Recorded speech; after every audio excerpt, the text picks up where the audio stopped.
November 12, Wednesday. So bukas at 8 a.m. hindi na ako magsasalamin, hindi na rin ako magko-contact lens. So magpapa-surgery ako sa mata. And I'll try i-vlog kung, kung gaano katagal yung healing process and stuff like that. Gaano kasakit. So I'll try to do 1 week, after 2 weeks, after 1 month, after 3 months, and then 6 months kung anong nangyayari. So yeah, that's why I'm wearing glasses sa work. So usually naka contact lens ako. But I'll walk you through. They say, what's up people? Today's the day. It's November 13th. It's my laser day, and I'm riding an Uber right now. So tingnan natin kung makakita na ako mamaya na maayos. So yeah, it's kind of traffic.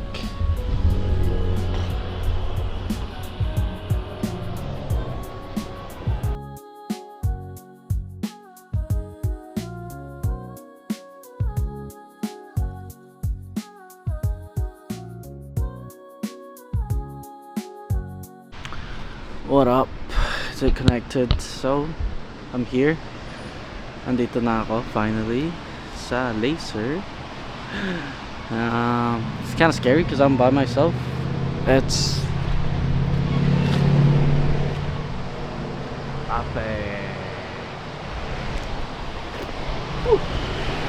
Putangina, natatai pa ako. Pero, papasok na muna ako. Paro. Natatay muna ako.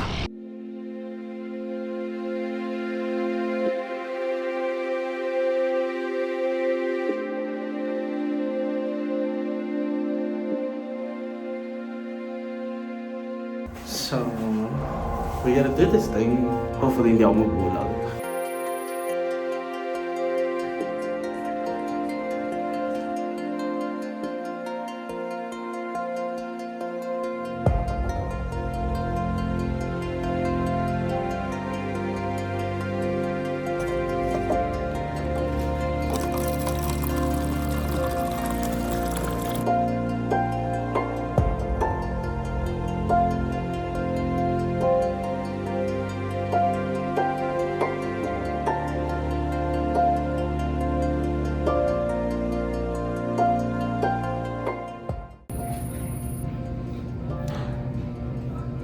Alam niyo yung nakakatawa dito? Dito ako sa lunchroom, di ba? Lahat sila may kasama. Kasama nila yung parents, partner, or someone. And then there's me. Yeah. Dito lang. So, whatever. Nagugutom na ako. Sobra.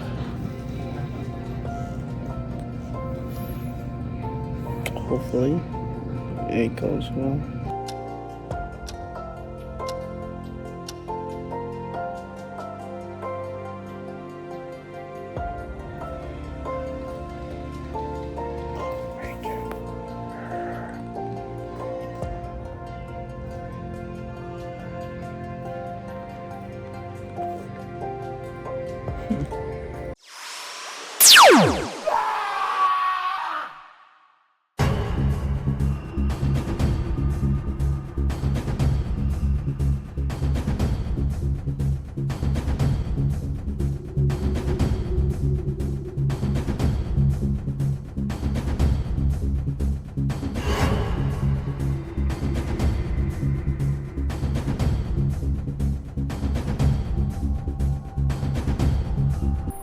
What up guys?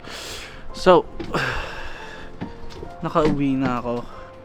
Kakatapos ko lang magpa-LASIK. Tingnan mo. Okay na. Sakit. So, may eye drop sa akin na binigay. 3. Kailangan ko yun ilagay ng 3 beses. O yun, every hour. And then, ito, kailangan suot ko to buong araw for 24 hours. Hanggang bukas. Ayun, bawal ako mag-cellphone. Bawal lahat. So, hindi ko alam gagawin ko. Tamang tambay lang ako dito ngayon. Wala akong pwedeng gawin. Ayun o. Swerte ko nga buti maulan. Hindi, tamang upo lang ako.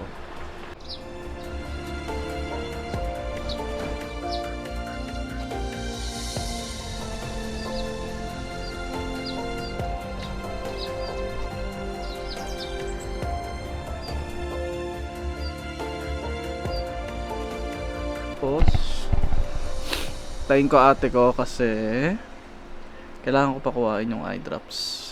So tingnan natin yung process ng katagal, pero sobrang liwanag kasi sobrang liwanag na ng mga nakikita ko.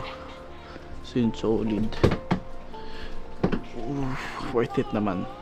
Takot ako nung nililaser ako kanina. Grabe. Yo. So we're gonna buy eye drops sa Shoppers. What eye drops? And my sis picked me up. Right over there. LASIK journey. Huwag ka makulit, Beth. Nagdadrive ako ha. Magugulan naman tayo. Hi Raylan. Hi Riley. Hindi ka naman alam mag-vlog ka. Bakit kailangan Riley, let's mag-English go. dyan? Ha? Kailangan Let's mo go to the mag-English dyan. garden. Anong English? Kuya, kaya mo yan. Hindi naman mag-English ah. So yeah, I need my eye drop so bad because my eyes is killing me right now. So, 5,000 yan? Like flat? Yes, that's correct. 5,000. 4,995. Go. Saan tayo Shoppers, Jacqueline? No, yeah, Langford. Raylan, Yes. who's your best friend? Char. Jordan. Who? Jordan. And? And Noah. Oh, so I'm not your best friend. Ayun oh, yung ilaw nakaganon oh. Bad. Oo. Wala akong makita. Buti nakapag-decide ka na magpa-LASIK. Yeah. Hassle na yung mga pinagbabayad mo sa salamin mo. Oo, sobra. Tsaka, So, how long yung nakakagasgas surgery? kasi. Ha? How long Matagal yung yung interview, yung checking, yung lahat. Yun yung matagal. Pero yung surgery, 10 minutes lang. Oo, mabilis lang. Sadyang kailangan nila makita kung approve ka sa surgery, Yeah. ganito, ganyan. Kasi syempre, pag manipis masyado yung mo, hindi ka pwede. So, yeah, it's really, really Pero make nice. sure hindi ako pangit dyan ah. I don't think so. Ay, stop! Yeah, I can't use my phone. I can't use any Bakit? Bawal anything. phone? Okay. Anything. Bawal. 4 day? Yeah, until tomorrow. So I don't know what I'm gonna do. Kahit naka-sunglasses? Yeah. Maybe I should stay with you guys. No. No? Huh? Back in the portal. The what? Oh, you guys playing. Lame. Welcome. There we go. Yeah, I don't know what I'm Kuya, gonna padaan do. na lahat. Okay. Hi all. Hey guys. Cut. Okay, start from here. So, oh my gosh, this is so embarrassing. Hey all. Hey guys. Hi all. Hey guys. I don't know, that's so fucking cringe. Anyway. Oh my gosh, okay. Kanina mas malala yan. Anyways, I got my drops. So, Got the fentanyl. do you want me to do Xanax kanina? Pinapasanax ka kanina? I'm like, no way. What the heck? I'm good. Yeah. Okay, so which one is first?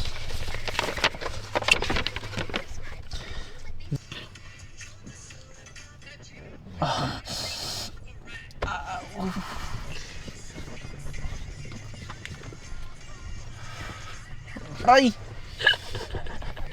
Hindi, putang eh. Sure ka ba ngayon yung ilalagay mo sa mata mo? Yup. This is all eye drop. Russell, no kicking. Give me a sec. Russell, no, Tito Ken's doing something. He might poke his eyes. Officially blind. Okay, pag-uwi ko na yung isa. Pero 2020 yan or hindi siya flat? 2015 yun. Oh. Can I move mine? Yup, you can move on. You're good to go. So this is the antibiotic. That's why it's kinda mahapde. Para music video lang. Is it bright? Is it bright or is it just No, me? it's just your arm. It's just your Yeah, everything is so bright. My eyes. Like the glasses though, so cool. Anyways, thanks to my sis, I survived. Anyways, I'm gonna go home.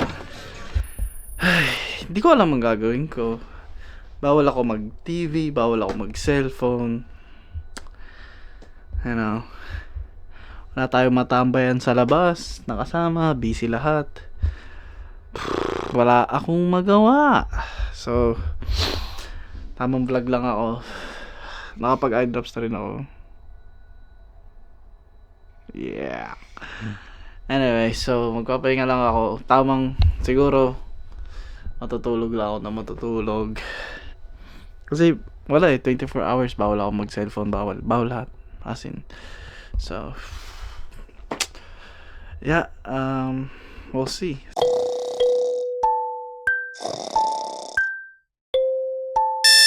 People, life update. It's 5:30 p.m. Kagising ko lang. Well, lumabas ako dahil hindi nga ako pwede mag-cellphone. So yeah, sinundo ako ng aking mabait na kaibigan and we went to Lagoon. Nanood lang kami ng tao.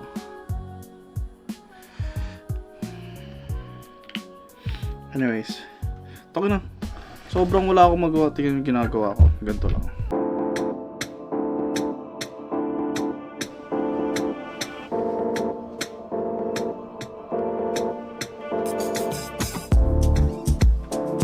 Diba? Pangbaliw. Anyways, that's just an update.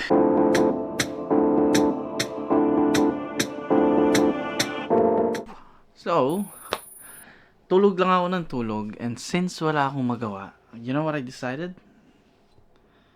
Ilalagay ko yung lumang lens sa aking salamin. Right there. Kasi, I don't need glasses anymore, di ba? Pero may onting problema kasi may gas-gas na ano sa maleta. But it's fine. I mean, it's Ray-Ban.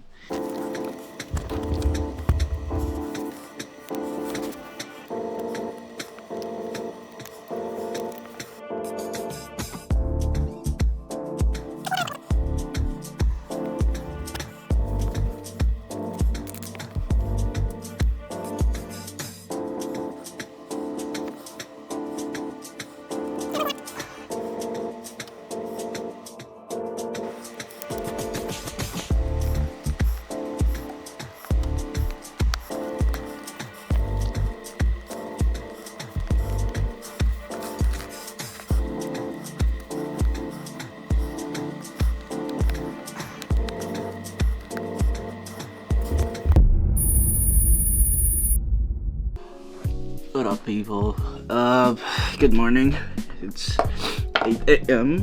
and I'm just putting all my drops and stuff. Yeah, it's day 2. We're gonna do my following checkup. Sobrang dry ng mata ko, as in yung tipong nakaganon na ako. But yeah, that's why I have my eye drops. Pero sobrang liwanag, as in sobrang liwanag na lahat. That's why I have this. Kasi sobrang sensitive pa ng mata ko. And I can't shower yet. So, toothbrush lang ako and punas. So, okay, I'll be back. What up, guys? Good morning. Pupunta na ako sa LASIK MD, which is right there. Yeah, so I have that meeting. Following check-up. Tapos, yun lang, titingnan lang nila ulit mata ko kung okay ba lahat, ganito, ganyan, walang complication stuff. Yeah, ganun. Walang katapusan. Hindi pa ako naliligo kasi bawal pa ako maligo. Mamaya pang gabi. So, medyo naiirita na ako sa sarili ko. Pero nagpupunas-punas naman ako, but it's fine. And then my eyes, nung pagkagising ko kanina, yung mata ko, parang ang dry na sobra. Pero ganun talaga kasi ni laser. But yeah, I'll be back, people. So andito na ako sa clinic, and then tingnan natin kung ano sasabihin nila sa mata ko, kung okay na ako lumabas ulit kasi nabuburyong na ako. Gusto ko na mag-cellphone, gusto ko na manood ng TV. Yeah. But anyways, I'll be back. So, pa-check up muna ako. Bye. So, second check-up is done. Wala daw akong infection sa mata, so just dry. So, I'm okay to drive, sabi. Pero nag-drive na ako. So, anyways. Ang ganda ng elevator, no? Tayo na. Ayaw mo niya. So, tapos na yung follow-up check-up ko. 20/20 daw yung mata ko, so which is yun yung nafe-feel ko, which is good. Like I can see everything, it's crazy without glasses and contact lens. Tapos dry eyes lang daw ako, which is sabi ko nga kanina, ang dry ng mata ko.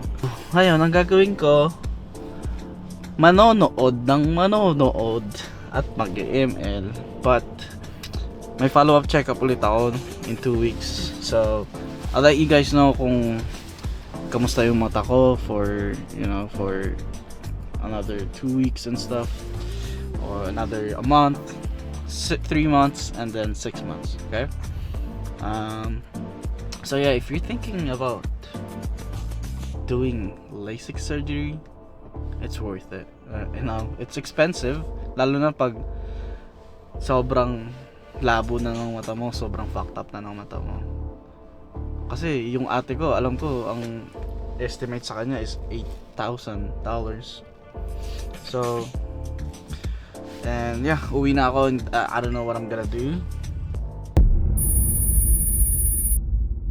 What up? So, after a day, 24 hours ako walang ligo. So, finally, nakaligo na rin ako. Sabi ng check-up, sa follow-up check-up nga, 20/20 na yung vision ko. So, ang saya.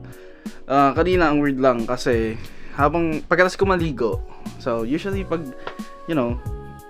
malabo na mata ko since then. So, sanay akong hinahanap ko yung salamin ko pagkatapos maligo, or lalagay ko contact lens ko. So, pagkatapos ko maligo, hinahanap ko to. I was like, nasaan na yung contact lens ko? Then, na-realize ko, oh shit, hindi na nga pala kailangan.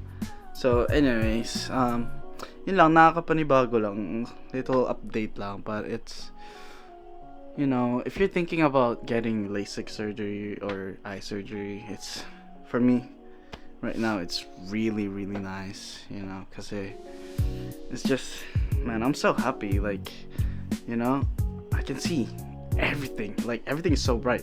Nakakapanibago kaya pag nasa labas ako, kailangan ko suot to for 3 days, I need to be like elastic, man. But yeah, kasi sobrang liwanag sa labas, kumbaga. So naninibago pa yung mata ko, nag-a-adjust pa. But if you're thinking about it, you should do it. It's really, really nice. So you should do it, my man. But anyway, so I'm gonna do my eye drops now, and so far, kanina ang umaga, sabi ko, pagkagising ko, sobrang dry nung mata ko kasi talagang para siyang yung pangliha, ganon kagaspang yung pakiramdam nung mata ko. But it's really worth it, expensive, but just a little update. Hey, what up guys? It's been 5 months since nagpa-LASIK ako, and noong una, I remember 7 months ago, takot na takot akong magpa-LASIK kasi nababasa ko sa Reddit, sa mga review na sobrang dry nga daw ng mata nila. Yung bang parang pag lumublob ka sa tubig, sobrang dry ng mata mo, ganun daw yung pakiramdam nila. So syempre ako natakot hanggang sa may isang taong parang nag-push lang sa akin, sige lang, gawin mo, blah. Anyways, kamusta yung mata ko? Sobrang liwanag niya, as in, wala akong masabi. nakikita ko lahat ng pwedeng makita na hindi ko naman masyadong nabasa dati. Kailangan ko pang gawa na. Kunwari, ito. Dati, pag ganyan kalayo, hindi ko siya masyadong mabasa. Kailangan ko lumapit ng ganyan. Diba? You know, wala akong problema. Ang sarap na natutulog akong walang tinatanggal na contact lens. Gumigising ako, tapos binubuksan ko agad yung TV, nanonood ako. Alam mo yun, hindi nakatulad dati na pagkatapos ng work, pag inaantok ako, kailangan ko pa maghugas ng kamay, tanggal ng contact lens, tapos nawawalan na antok ko kasi ang dami ko nang ginawa, ganito ganyan, lagay ng solution. Ngayon, pag uwi ako, tanggal damit, tulog. Alam mo yun? Plus, kanya pag nagka-camping kami magkakatropa, dati, pag walang maayos na tubig, talagang problemado ko lang. Kailangan ko hugas ng kamay. Lalo na pag nagbo-bonfire kami, medyo ang dry sa mata. Eto, pag gumagala din kami, nagka-travel kami. Dati, lagi akong ina-anxiety or like, lagi ako nag-overthink na dala ko ba salamin ko? Dala ko ba solution ko? May dala ba akong contact lens case? Yan, lagi akong kinakabahan. So, ang advice ko sa inyo, before pa lumabo sobra yung mata nyo, like sobra. Katulad ko, negative 3.25 and negative 4.50. Tama ba? Hata. So, yun yung grado ko. Onti na lang, I'm gonna be legally blind. You know? Pero, buti na lang, nagpa-LASIK ako. So far, it's good. I think, eto na yung last video. Last clip. So, I'm gonna end this vlog right here. Yeah, man. So, para sa akin, sobrang sarap. Sobrang sarap na lumalabas ako, nagja-jogging ako, lumalabas ako ng umaga nang hindi ko na kailangan maghugas ng kamay at maglagay ng contact lens. Tapos pagkatapos nun, gusto ko matulog ulit, contact lens, same thing, vice versa.